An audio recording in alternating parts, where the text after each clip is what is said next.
Did you really think this was gonna be a Five Nights at Freddy's video? You've played right into my trap. I'm only here to talk about Persona, and you've just made yourself my unwilling participant. This is a gift, really.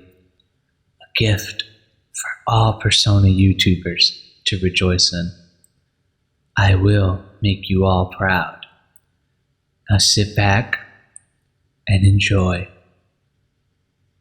Connection terminated. I'm sorry, Brendan, if you still even remember that name, but I'm afraid you've been misinformed.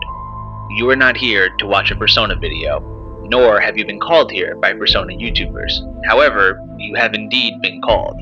You've all been called here, into a premiere of mishandled AIs and broken gameplay mechanics, a premiere with no end, a game with no pleasure. And yet, you don't even realize you've been scammed out of $40. Your need for Five Nights at Freddy's has put you in endless anguish, chasing a good game, always seeming so close, yet somehow out of reach. You will never have it. None of you will. This is where Five Nights at Freddy's ends.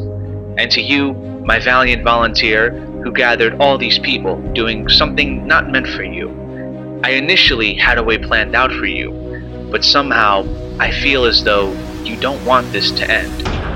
I am here as well. I am nearby. This series will not be remembered, and the memory of everything that created this can finally go away, as the fading of every game series should. And to you FNAF fans trapped on this video, be still and give up your hopes for a good game. They're way out of reach. For most of you, I believe there is peace, and perhaps warmth waiting for you once the smoke clears. Although, for one of you, the darkest pit of hell has opened to swallow you whole. So don't keep the devil waiting, homophobe. This ends for all of us. End of communication. Whew, is it hot in here or is it just me? While I slowly burned to death along with every FNAF fan that wanted Security Breach to be good, I figured I'd talk about what led us to this moment of pain, agony, and slight erotica. Before Freddy Fazbear was popular enough to be throwing lobs at Le Bum, he was nothing more than an evil animatronic trying to kill a poor security guard who smelled a little. This was back in August of 2014, 8 years before the inevitable rise and collapse of one of the most beloved horror franchises of the decade. Oh, wait, I forgot about the intro bit. Hold on, I got something. There's no way a game about Chuck E. Cheese knockoffs could become an intricate story that garnered the attention of millions of people, right? Right, guys? Ah, crap.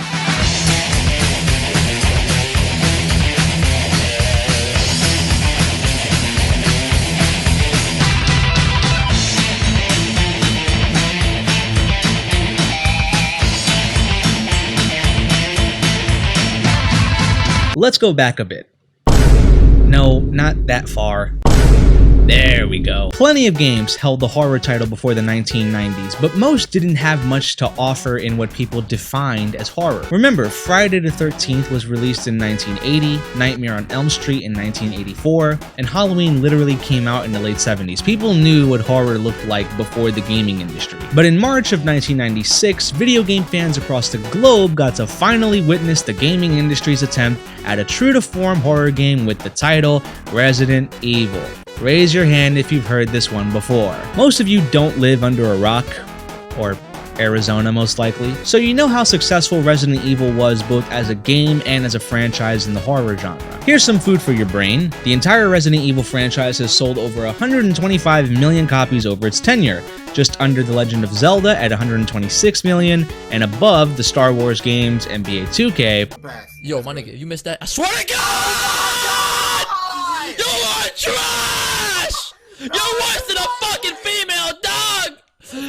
Oh my gosh, you dumb bitch! games and Wii Sports. But we're not here to talk about Resident Evil, as it's a survival horror game, which, while Steam may say so, curse you inaccurate game tags! Five Nights at Freddy's is not a survival horror game like Resident Evil, not even close. I mentioned the Residents of Evil because it inspired a game that culminated in creating a new type of horror. Raise your hand if you've heard this one before. In January of 1999, just about 30 days into the new year, Silent Hill, a game in which you play as an everyman wandering through a Sin City looking for your daughter, hit the scene hard. Silent Hill is widely credited with the creation of psychological horror, similar to survival horror, but with less emphasis on management and more emphasis on reaction and emotional distress. Silent Hill is also extraordinarily influential to the current horror game genre, except now we're in the same league as Mr. Fazballs over here. Many games have since followed in Silent Hill's footsteps and created lasting trauma and skid marks on the underwear of boys across the planet. One of those games is Five Nights at Freddy's. In early August of 2014, a man named Scott Cawthon released an indie game named Five Nights at Freddy's on Steam. Homophobe. The game made waves for being different from most other horror games at the time, giving us the iconic Markiplier video title, Warning, Scariest Game in Years. And he was right. Droves of content creators were doing everything in their power to both get the heebie-jeebies scared out of them and find out what this game truly is. In my Halloween special about the first FNAF game, I discussed the majority of this game's success, so I'm just gonna give you guys cliff notes for now. If you want to see more, click on the annotation in the upper right-hand corner to see that video. Very basically, maybe even oversimplified, FNAF was a generational advancement in horror and helped pioneer both the new gold standard in horror and the use of YouTube and social media to promote a video game over, being good. Not to say that FNAF wasn't good, just that many games after it weren't. But what happened in the horror industry before FNAF and many other indie horror titles that mandated this new wave of horror in video games? I feel like I'm saying horror a lot. Horror. I sound like a Bostonian. In order to understand the effect FNAF had on the horror genre post-2014, we have to go back to the early 2000s. Shortly after the success of Resident Evil 4, arguably the most religiously fetishized Resident Evil game of all time, some of you guys really need to go touch grass.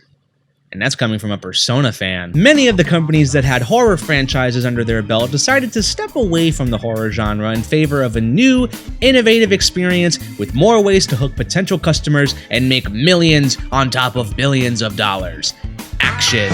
The de-terrorization of these titles made for an absolutely batshit period of jumping off of helicopters, bird's eye view video games, Call of Duty-esque controls and visuals, ammo on top of ammo on top of ammo, sexy female characters with cleavage that would put porn stars to shame, and a regular-sized man with bulging muscles punching a boulder. Yeah, this was one hell of a time to be alive. For most of the 2000s, horror as a genre didn't really seem like much of a moneymaker, and the sale of some of these new action-oriented titles would seem to agree with that sentiment. That was until a lore-filled, psychological horror indie video game was released and showed just about everyone that the notion of horror games being non-money makers was bullshit. And that video game was Slender Man. That's right, it was Slender Man that started the idea of horror making a comeback. FNAF would, of course, popularize this idea and expand upon it,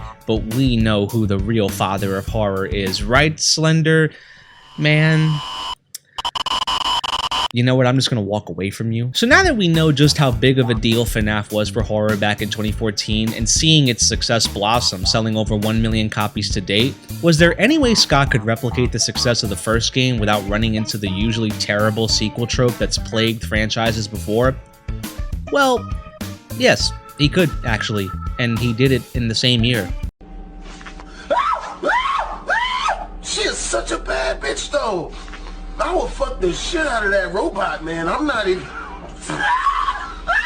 A mere 3 fucking months after the release of the first game. I'm not kidding. FNAF 2 dropped in November of 2014. Scott decided that not only was he going to make the fans proud, but he was gonna do it in record fucking time. I still can't fathom how in Neptune's name this guy did that shit in like 5 minutes. FNAF 2, the sequel to the first Five Nights at Freddy's installment, opened to astonishing success and fanfare, garnering seemingly more attention than its predecessor. The roots of this attention are in the unfinished story that the first game barely told while you were fighting for your life against the 5 deadliest Chuck E. Cheese rejects in the world. And while telling you somewhat more of the story, it comes with a price of even more fucking animatronics trying to kill you in an even more open yet claustrophobia-inducing space. If you're wondering what Markiplier titled this game,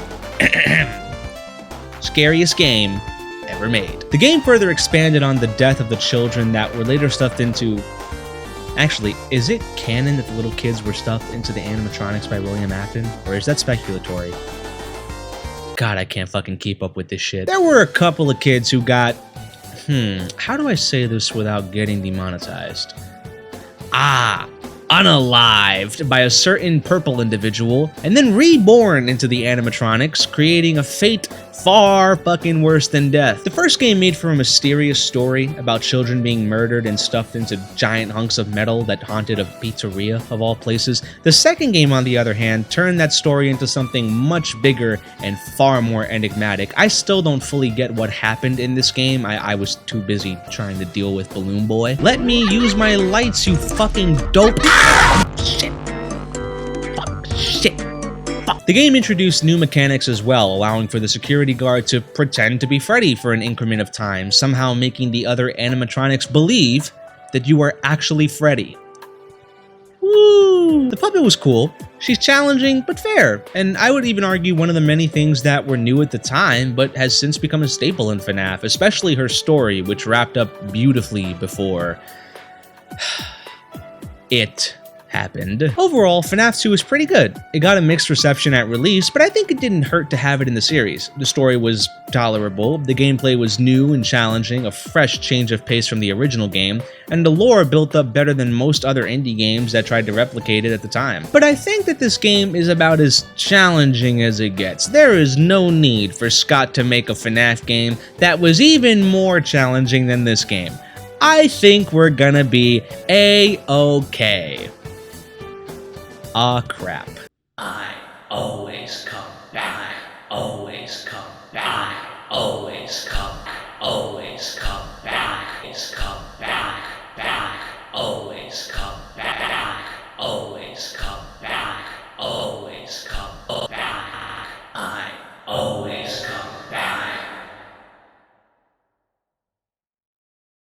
Man, I hate this voice. Hello there, my fellow FNAF enjoyers. This is part 2 of 4 in my Five Nights at Freddy's retrospective. If you missed the first part, click the button in the upper right hand corner and watch that before watching this part. The link will also be in the description if your reflexes aren't that good. With that out of the way, let's talk about the worst fucking FNAF game of all time. Okay, maybe I'm exaggerating a bit, but FNAF 3 was a pain in the ass at the bare minimum for multiple reasons. When Scott teased the game back in December of 2014... What? He did it twice? What? FNAF 3 was released 4 months after FNAF 2. How is this possible? So when the teasers for the game were being released, Scott implied that there was only one animatronic in the game, Springtrap. He neglected to further explain how there are hallucinogenic animatronics that cause a shit ton of damage and can even lead to certain death if you're not careful with the one animatronic that can kill you. Oh, and the cameras look absolutely horrible. I can't see a fucking thing! The game occurs 30 years after the original game and after the horrors of the pizzeria were uncovered. It was made clear the monetary benefits of making a horror attraction based on the events of FNAF. Allegedly. Half of this fucking story is based on pure speculation. The FNAF lore is like the biggest just trust me bro I've ever seen. I forgot to mention in the last video that the second game had mini-games that further elaborated on the tangled wire system that is FNAF, and this game also has those mini-games.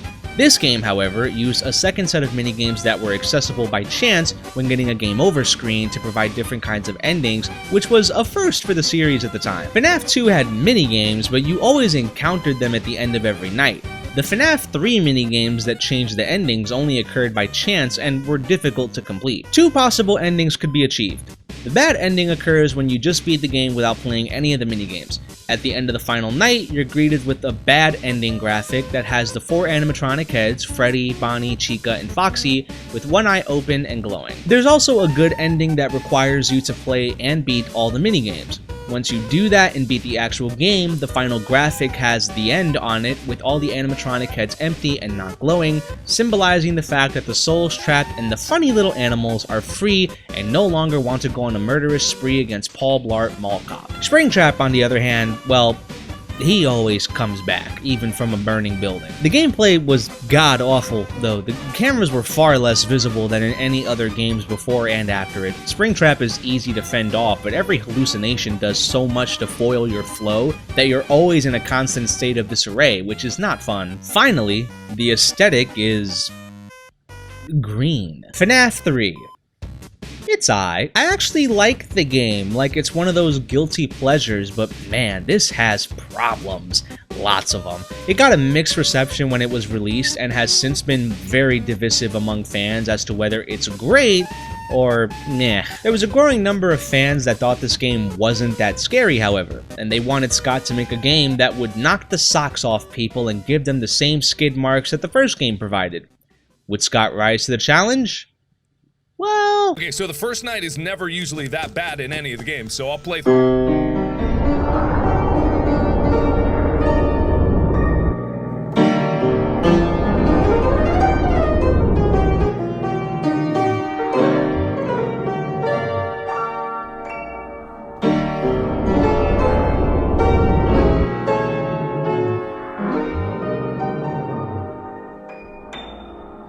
Five Nights at Freddy's 4. I remember when this was supposed to be the end of FNAF.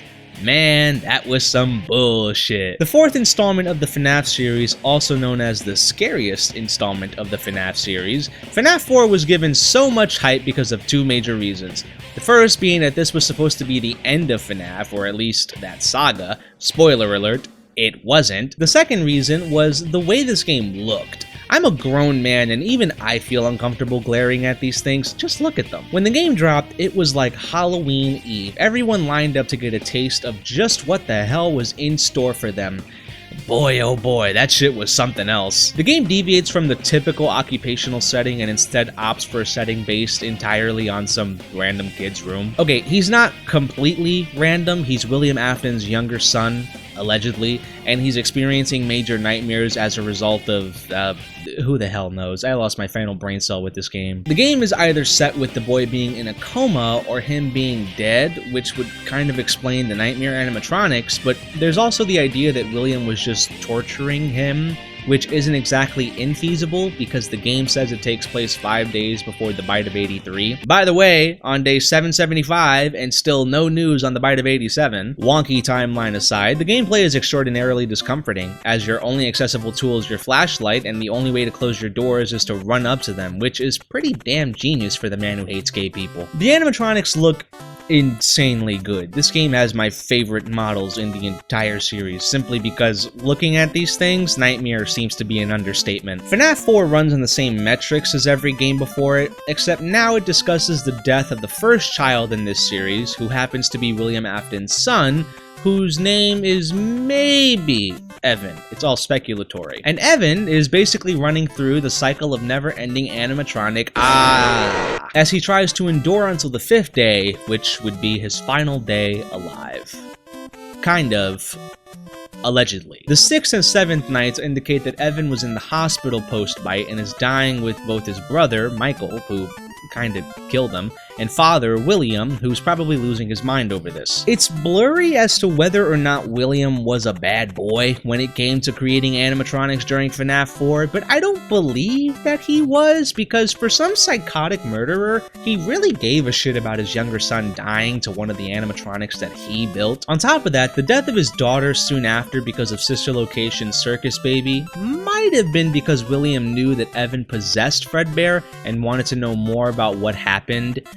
allegedly. All this to say that this game is probably pre-murderous William, which puts it in a very unique situation of trying to decode why he's treating his son like this in the first place, since he doesn't want Evan interacting with the potentially dangerous animatronics. Do you see why my final brain cell is fried? The release of FNAF 4 was met with very mixed reviews. Some people felt like this was a great way to bring back the horror element of the series, while others felt like the cheap ending of the game, we'll get to that in a bit, was reason enough to assume that Scott was winging it at this point. Okay, we've talked about everything important except for one particular thing. What was in that goddamn box? I'm almost certain that the community still doesn't fully know what's in the box. There's a theory that the box contains the crying child's corpse, the crying child being Evan. Scott himself, on the other hand, said that people wouldn't accept the box because it's the amalgamation of the pieces, presumably solving the series. Bullshit. After seeing that quote, I refuse to fucking believe that Scott knew what the fuck was in that box. I will beat every single FNAF game on PlayStation if Scott reveals what the hell was in that box, because he can't. The box is purely a metaphorical cliffhanger to keep fans interested. It was never brought up again and has since been left forgotten, just as it wanted to be. The crying child theory also doesn't make sense to me personally, because if it was the crying child in there, why wouldn't there be any mention of it post FNAF 4? Not even Ultimate Custom Night talks about this, and that game, I would argue, has the main antagonist Golden Freddy, the suit that houses both Evan and Cassidy, whom I refuse to talk about. Box is bullshit, I'm calling it. FNAF 4 caused a lot of ruckuses in the community, and since it was supposed to be the original end of the series, Scott took some time to himself. It wasn't long before it became obvious that this game really left more questions unanswered than answered, so after some deep deliberation, a new FNAF game was released in October 2016. Hey, it's me, Bluestuff. I did it. I found it. It was right where you said it would be. They're all there. They didn't recognize me at first, but then they thought I was you. And I found him. I got him to play Persona again, just like you asked me to. He's free now. But something's wrong with me. I should be an RPG lover, but I'm not. I've been on hiatus from YouTube. There's only one thing left for me to do now. I'm going to come find you. I'm going to come find you.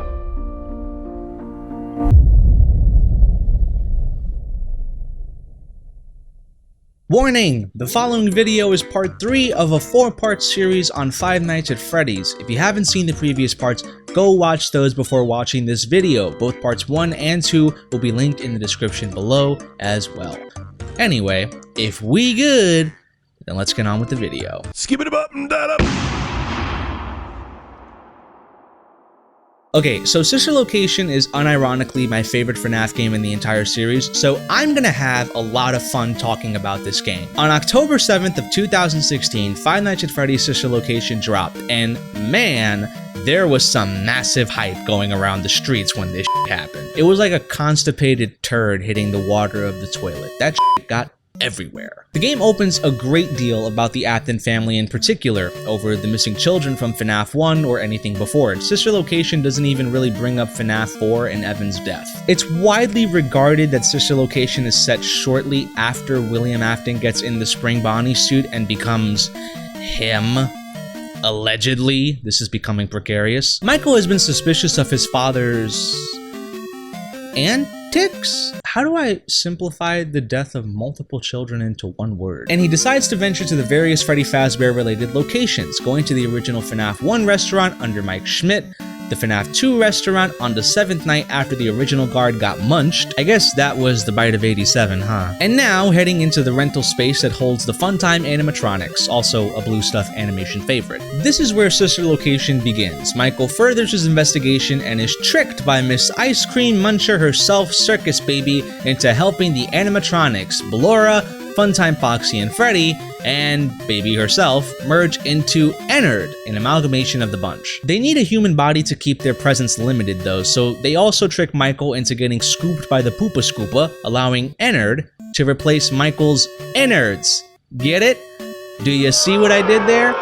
I hate you all. The plan supposedly works, but then Michael spits out Ennard and somehow lives. Forget the frontal lobe. I didn't think it possible the human body could survive without anything. There are two different ways to end the story, although both are semi-considered canon in some regard, if you can even consider this game as a canon. Either way, I like both of them. Michael getting scooped was a nice little switcheroo that I was fooled by at first playthrough, and the original gameplay ending was really difficult while also being fun, while also providing lore. It was the trifecta. Many people felt like this game was worse than any of the other games because it lost its horror element, to which I say, did you play the same game as everyone else? Sure, Ballora and Funtime Foxy were underutilized, that's a fair argument, but the segment where you had to fend off the mini-renas while also keeping the suit you were hidden in from shutting and killing you was incredibly difficult and rough.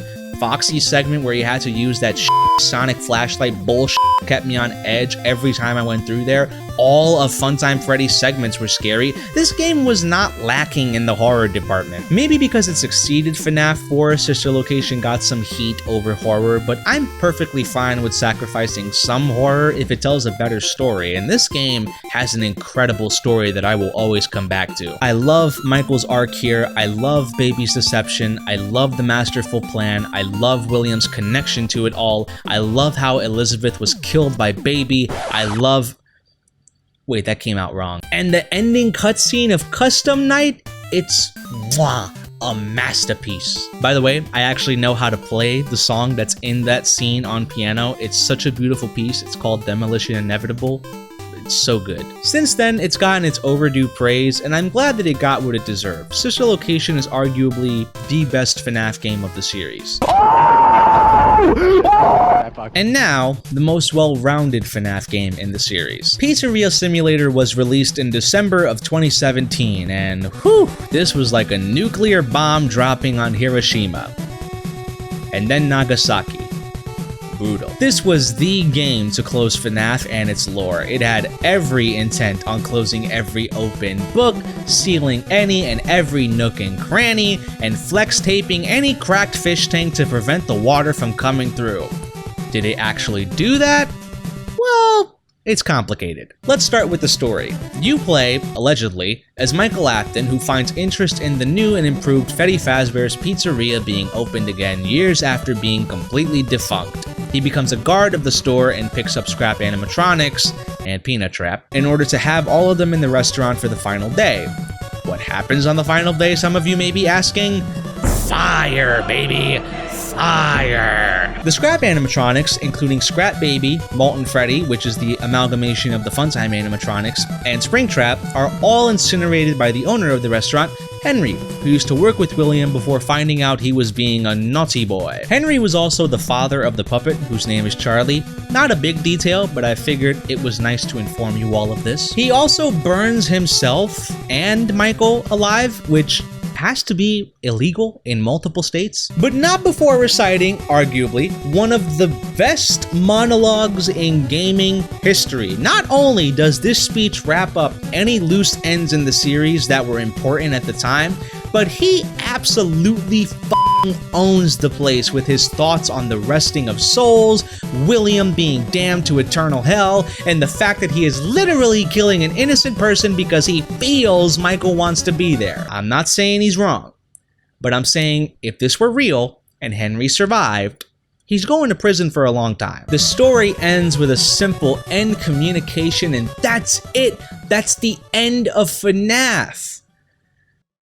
Okay, that isn't the end of FNAF per se, but it marked the ending of the continuation of the series in the form of the games. The books were still going to be made regardless, But this was supposed to be the end. And it was a fitting f***ing end too. Had this been the actual end of Five Nights at Freddy's, nobody would have complained. It was that good. Pizzeria Simulator is one of the highest rated FNAF games too, so it's not like there wasn't any unanimous support for that claim. This game also had different elements that were really fun, like running your own Freddy Fazbear's franchise. It was f***ing genius. Sister Location is my favorite and, in my opinion, has a better story than Pizzeria Simulator, but that does not mean that the 6th installment didn't hold its own. It did that and far more. And on top of all of that, it was f***ing free.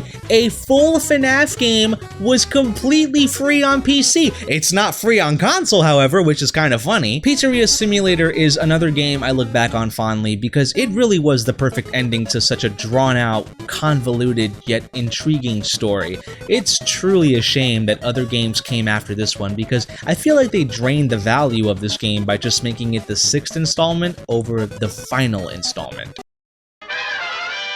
I'm not going to talk too much about Ultimate Custom Night because I kinda don't want to, but I figured this game wasn't much of a pain and was really more of a torture device than a lore teller. Ultimate Custom Night was released in 2018 and discussed the biggest unresolved lore issue in the entire series.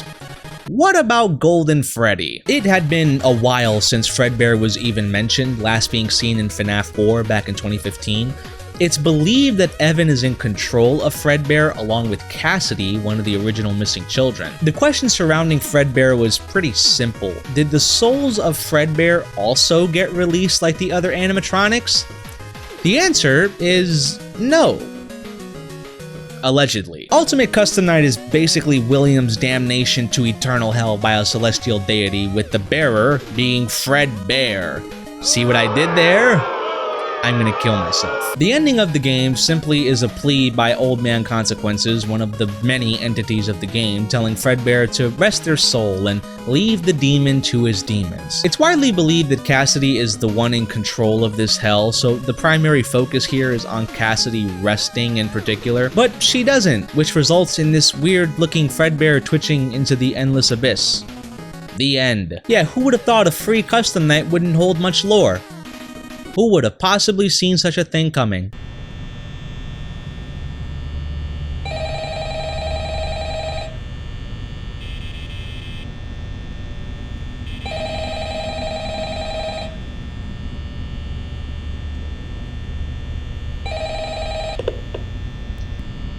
Hello? Welcome to the last Bluestuff video on the Five Nights at Freddy's Retrospective. Your job here at Bluestuff Entertainment will be to ensure that the video is safely stored until it's ready to be released to the public. Recently, we had an incident in which the security guard before you accidentally watched the video and he wasn't permitted to and was immediately terminated and banned from the premises, blah blah blah. Purely coincidentally, he went missing a day after being fired, so no pressure, but don't watch the video while you're here. That would be pretty bad. Anyway, enjoy the ship. There shouldn't be any issues, but if anything comes up, just call me. Or don't. That was a joke. No, it wasn't. Bye!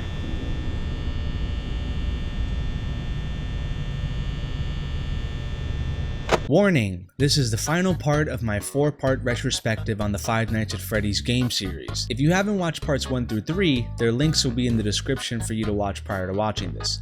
If you've already seen them, then we're in the clear.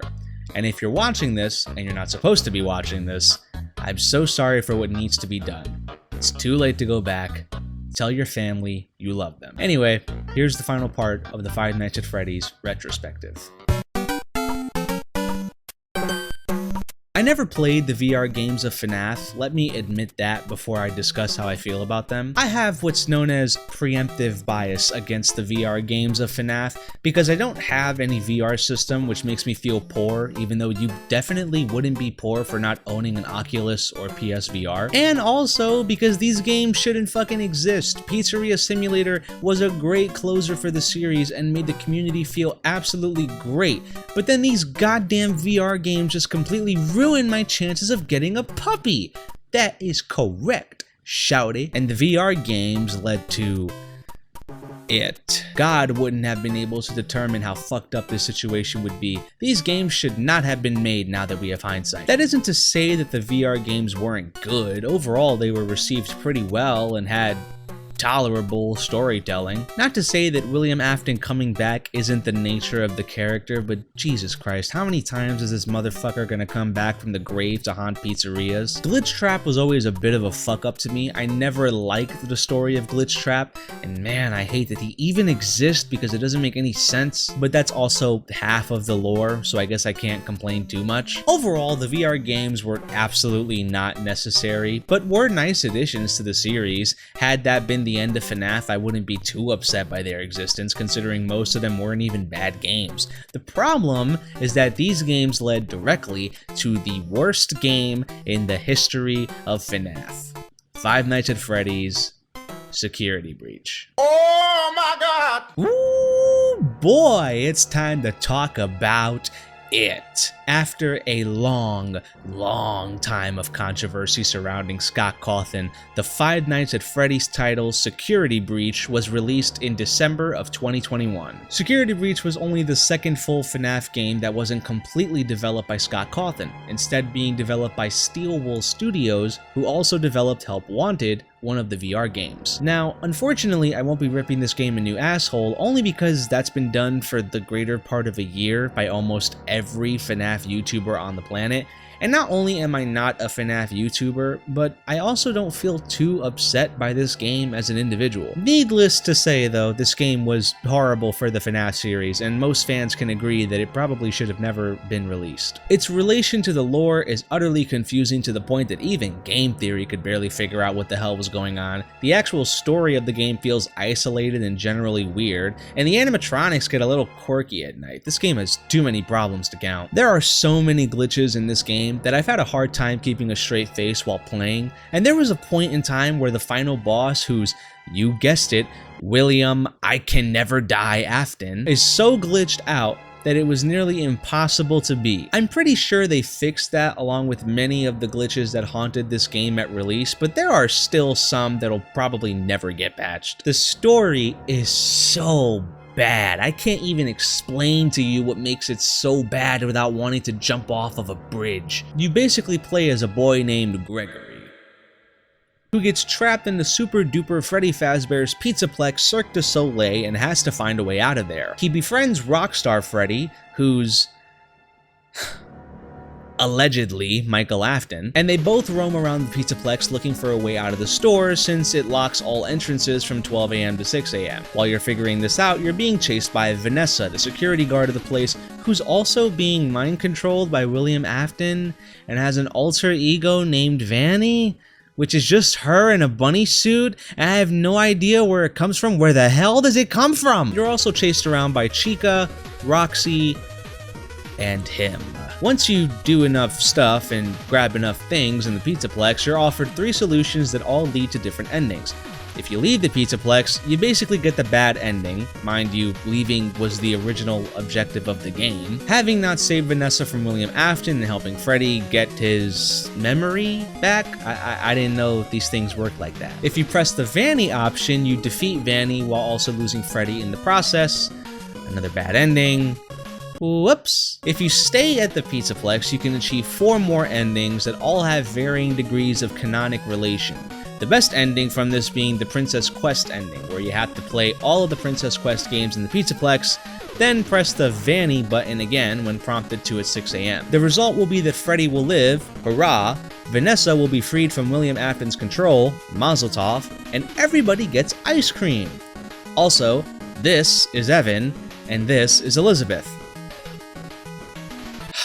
There is a total of 6 fucking endings you could get from this game, and all of them have weird consequences that made this series more confusing than it ever had been prior to the release of any other fucking FNAF game. Had they ended things on Pizzeria Simulator, there would have been goddamned statues of Freddy Fazbear up in New York City and the southern United States. But no, they wanted more money, and what resulted was a disastrous story killer that confused MatPat. Fucking MatPat of all people. and yet the game was fun to play. Yeah, I'll admit it, for all the bullshit this game has attached to it, and there is a lot of bullshit, Security Breach was a fun game to play. It looks cool, it has fun ideas. I can't say I wasn't having a good time playing this game. But this is just like the Call of Duty Infinite Warfare paradox. The game was fun simply because it was so terrible that you just kinda have to sit there and lower your expectations if you want to beat this game. It's no surprise that the majority of the FNAF fandom hate this game, although it received good reviews for the most part. But at least there will be no more FNAF. No more books, no more games. We can finally put this tangled mess in a drawer and never see it again. A fucking movie? If Willem Dafoe isn't William Afton, it might as well be canceled. Thank you so much for tuning in to this incredibly long, I guess, Five Nights at Freddy's retrospective. I know that I'm not the first to do this, but I wanted to give my take on the series, so here we are. If you enjoyed this series, please leave a like on today's video and subscribe to the channel to stay updated on when I upload sometime in the next decade. I also have a free Patreon. I know I've been saying that for a while now, but it's completely free, and you guys should sign up for that because you'll get exclusive content, updates on videos, streams, all that good stuff, and it's, you guessed it, completely free, so become a patron. Also, all new patrons will be put up at the beginning of each video as thanks for doing what you do, so that's gotta be enticing somehow. Thanks again for tuning in. I'll see you guys in the next video. Bye-bye.